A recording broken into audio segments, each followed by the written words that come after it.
You are looking at Julian's pronunciation guide, where we look at how to pronounce better some of the most mispronounced words in the world, like this other curious word. But how do you say what you're looking for today?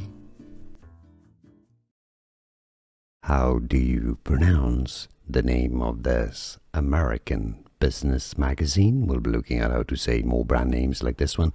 Too many people mispronounce, so stay tuned to learn more.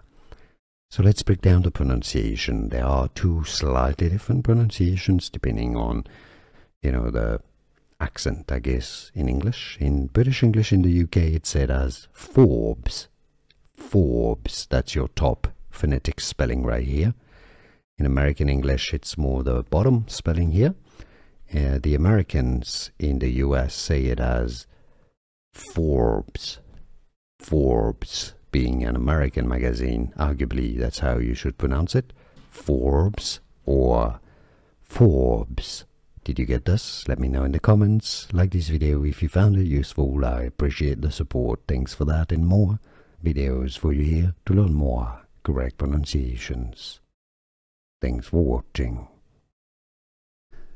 Here are more videos on how to pronounce more confusing words and names too many mispronounced. Like this video if you found it useful. I appreciate your support. I'll see you soon, and thanks for watching.